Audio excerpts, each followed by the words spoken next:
안녕하세요. 독자와 한결의 소통, 독한 소통 진행을 맡은 최유나, 임지선입니다. 네, 여러분 반갑습니다. 네, 오늘은 독한 소통을 진행하기에 앞서서 독자 여러분과 꼭 나누고 싶은 소식이 있어서 가지고 왔습니다. 바로 한결의 네이버 구독자가 200만을 돌파했다는 소식인데요.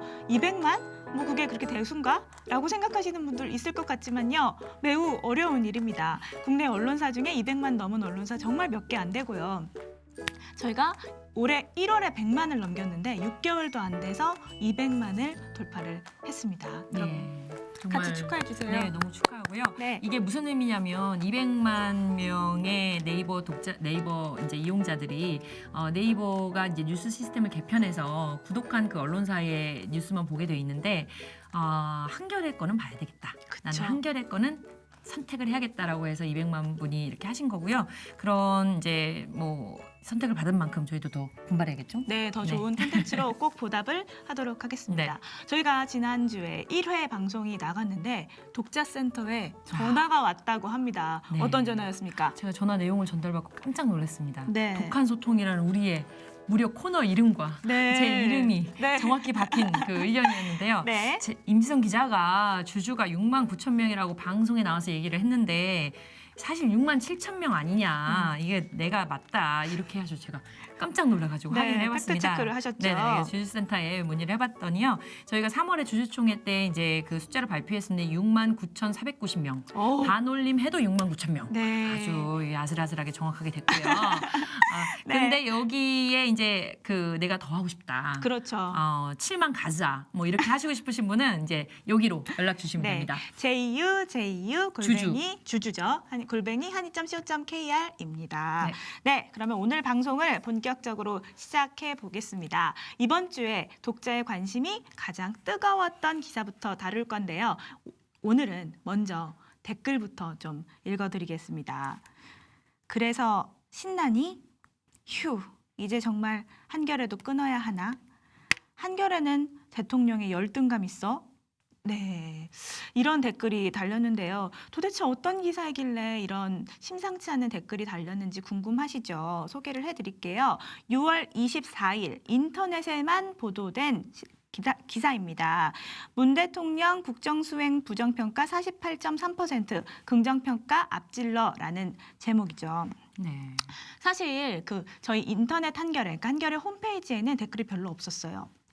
그런데 SNS에서는 아주 상황이 달랐습니다. 트위터와 페이스북에 오늘 한 오후 2시까지 모두 한 140여 개의 댓글이 달렸어요. 사실 트위터, 페이스북에 댓글 다시는 분 그렇게 많지는 않은데 이 정도면 매우 이례적인 수치입니다. 댓글 몇 개만 더 읽어볼까요? 네, 제가 하나 읽어드릴게요. 아유 좋으시겠습니다. 그동안 긍정적 평가가 나올 만한 건 보도 자제하고 부정적 평가가 나올 때만 뻥튀기 하셨는데 드디어 효과가 나오는 것 같아서 아주 만족하시는 것 같습니다. 네, 한국 대통령 중에서 임기 중반에 긍정평가와 지지도가 46%를 넘어가는 분이 몇 분이나 있으셨던가요? 기사 제목만 보면 무슨 일이라도 크게 벌어진 줄 알겠어요.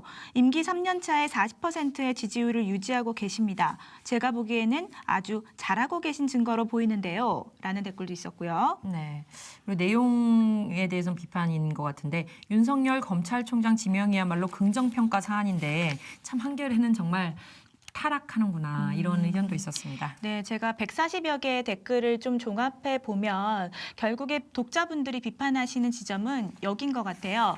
왜 부정평가가 긍정평가를 앞지르니까 보도를 하는 거냐라는 부분인데 소통데스크 어떻게 보시나요?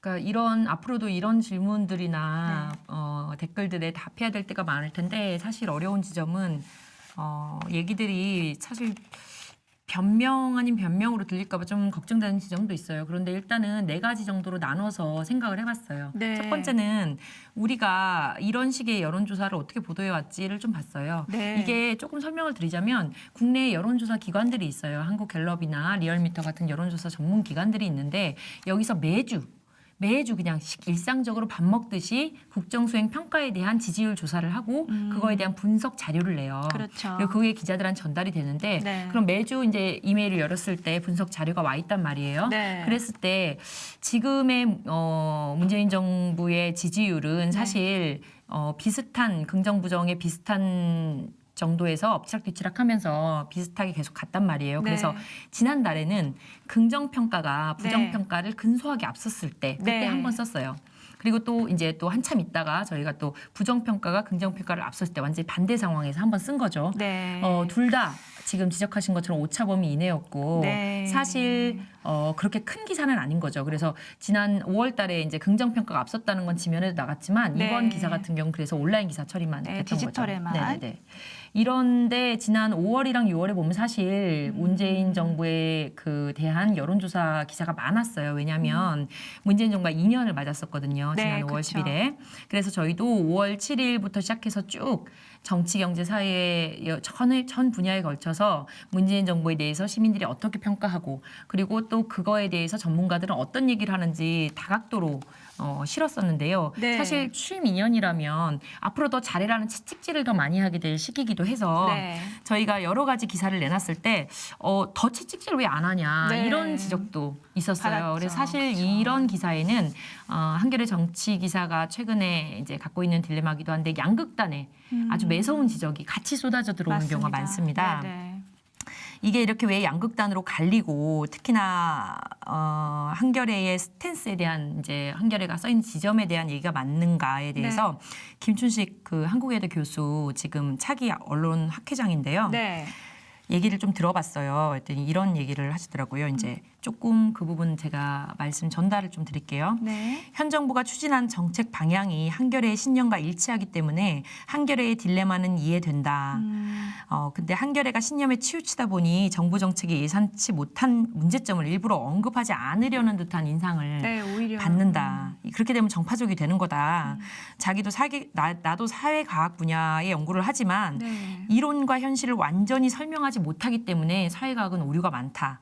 정부는 그런 이제 사회과학을 기본으로 한 이제 정책 방향을 내세울 때 거기에 오류가 있을 수 있고 이 부분에 대해서 잘 갈 수 있게 도와주려면 비판을 하고 이제 보완책을 내놔야 되는 게 언론의 역할이다. 네. 라는 얘기를 했어요. 이 부분에 대해서 이제 지난 30년 동안 이제 한겨레가 상대적으로 진보적인 정권이 이제 탄생을 할 때마다 네. 이 부분의 딜레마를 계속해서 겪었던 그렇죠. 게 사실이고, 오히려, 네. 그리고 더 이제 더 지켜줬으면 하는 마음에서 더 매섭게 이 부분에 대한 질책을 하시는 부분들 어떻게 보면은 더 늘어나고 있는데요. 그렇죠.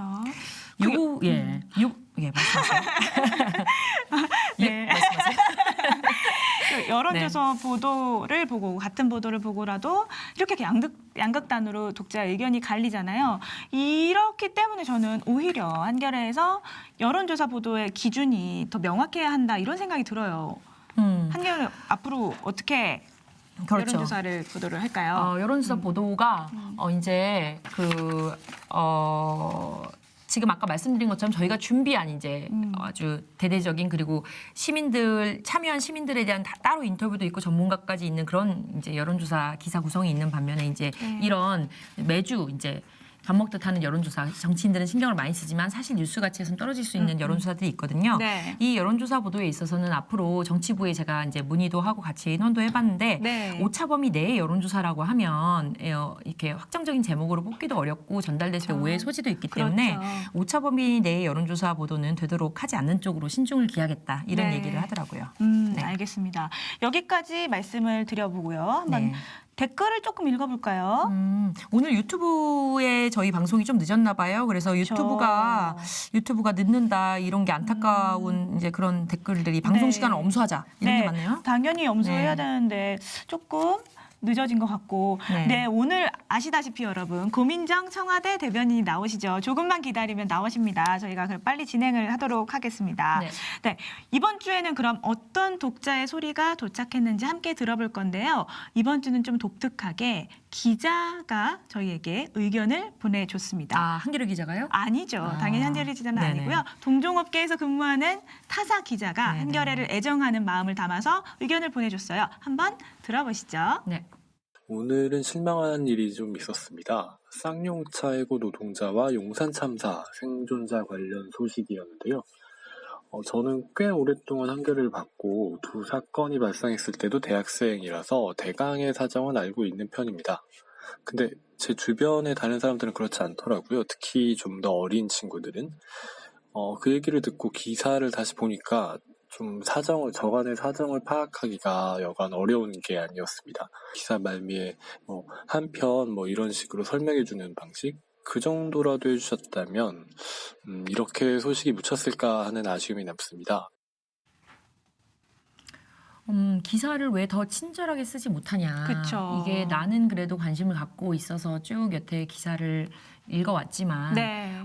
이 10년 전의 사건들이 맞아요. 있기 전에 젊은 사람들, 대학생들. 잘 접하지 못했던 그쵸. 사람들 그런 사람들도 이게 얼마나 심각한 문제인지 알려면 한겨레가 더 기사를 풍부하고. 친절하게 그쵸. 써줘야 되는 거 아니냐 네, 이런 네. 얘기로 읽혀요. 그래서 맞습니다. 이제 저희가 기사를 쓸 때 이제 말씀드린 대로 지면은 원래 한정적이어서 지금 벌어진 일에 대해서 쓰다 보면 이전에 그게 무슨 맥락에서 있었던지 충분히 설명하지 못한 적들이 있었어요. 맞아요. 근데 항상 딜레마죠. 네네. 근데 이게 디지털 기사를 중심으로 이제 기사를 쓰는 게 이제 옮겨오면서 조금 더 친절하고 아주 전사까지 완결된 컨텐츠로 나갈 수 있게 해야 된다 이런 인식이 기자들 사이에도 확산이 되고 있어요. 네. 지금 말씀하셨던 기사 중에 용산 참사 관련 기사, 네. 이제 용산 참사 생존자분이 결국에는 안타깝게 목숨을 끊으셨다는 그 소식, 네. 그 소식이 이제 원고지 200자 원고지 6매 분량, 네. 1,200자 정도, 네. 그 정도로 작게 기사 지면에 이제 쓰였는데 네. 이 기사에 대해서 기자도 그 안에 이제 이 내용들, 이게 2009년도에 일어났던 사건이고 네. 철거민과 진압경찰이 충돌을 해서 큰 네. 불이 났고 철거민 5명과 경찰 1명이 숨졌었던 사건이라는 내용은 네. 기사 안에 넣었지만은 네. 이 기자도 다 설명하지 못한 것 같은 그쵸, 갈증이 그쵸. 있어서 맞아요. 방금 전에 지금 확인해 보시면은 방금 전에 따끈따끈하게 올라온 기사가 있습니다. 네. 그거를 제가 지금 바로 말씀드릴게요. 네. 이 똑같은 게 이유진 기자가 썼고요. 경찰이 용산 참사에 반드시 사과해야 하는 이유 5가지라는. 맞아요. 이 부분이 사실 그전 기사에서 없었거든요. 네네. 이 부분을 다 넣기가 어려운데 네. 이 한 풀이라도 하듯이 이제 이전에 6매 기사를 썼던 걸 네. 무려 26매 기사로 26 곱하기 200 하시면 됩니다. 정말 글자 쓰고 친절합니다. 보시면 26매 기사로 이거를 풀었었어요. 네. 5가지로 했는데 이 5가지를 하나하나만 먼저 말씀드리면 하나는 첫 번째 참사 이전에도 경찰은 철거 용역 위협 묵인했다. 그러니까 이전에도 그럴 조짐이 있었다는 거죠. 2번 농성 시작 25시간 만에 이 작전을 개시했다. 네. 이럴 필요 있었냐? 명분이 부족했다. 3번 안전 대책 없었다. 미흡했다. 사전 예행 연수도 없이 무리한 진압이었다. 4번 1차 진입 뒤 이미 작전 정상적 수행이 불가능했다. 그런데도 2차 진입을 강행했다. 네. 5번 철거민만 기소해서 재판을 했다. 그게 이번에 돌아가신 분도 그렇게 해서 유죄를 받았는데 그쵸. 그래서 이러는 동안에 경찰은 막 여론전에 열을 올렸다. 네. 이 부분에 대해서 5가지를 꼼꼼하게 짚었으니까 네. 이 기사를 통해서 같이 확인해 보시면 좋을 것 네, 같습니다. 그리고 본인만 보지 마시고 주변에도 좀 많이 공유해 주셔서 모두가 좀 기사를 한 건을 읽더라도 제대로 읽을 수 있도록 하면은 참 좋겠다는 생각이 듭니다. 네네. 네, 이제 마지막으로 정말 빨리 해야 될 것 같아요. 페이스북 다이렉트 메시지로 온 독자의 소리입니다. 네. 제가 아주 빠르게 읽어볼게요. 안녕하세요. 저는 기자라는 꿈을 가지고 있는 땡땡땡이라고 합니다. 제가 이렇게 연락을 드린 이유는요. 저희 학교 이번 수학 수행평가가 자신의 진로와 수학 수행평가. 네, 수학 수행평가가 마음이 크지만 수학적 사고 능력이 어떤 관이 있는지를 알아보는 것입니다. 사전에 작성한 계획서에 유명 기자분들의 학창 시절 실제 수학 실력과 이분들을 인터뷰하여 수학적 사고 능력과 기자라는 직업이 실제로 관련이 있는지 알아본다고 연락을 드렸습니다. 답변해 주시면 매우 감사하게 생각하겠습니다. 지금 여기 네. 질문을 보니까 일단 이분한테 답을 여기 방송을 통해서 드리는 것도 필요한데 네. 직접 이 자기가 진로를 정한 사람을 인터뷰해야 된다네요. 네, 이분은 해주시나요? 포털 사이트에다가 한겨레 임지선 검색하시면 이메일 주소 나오거든요. 네. 그쪽으로 보내서 저한테 전달해 주시고요. 네.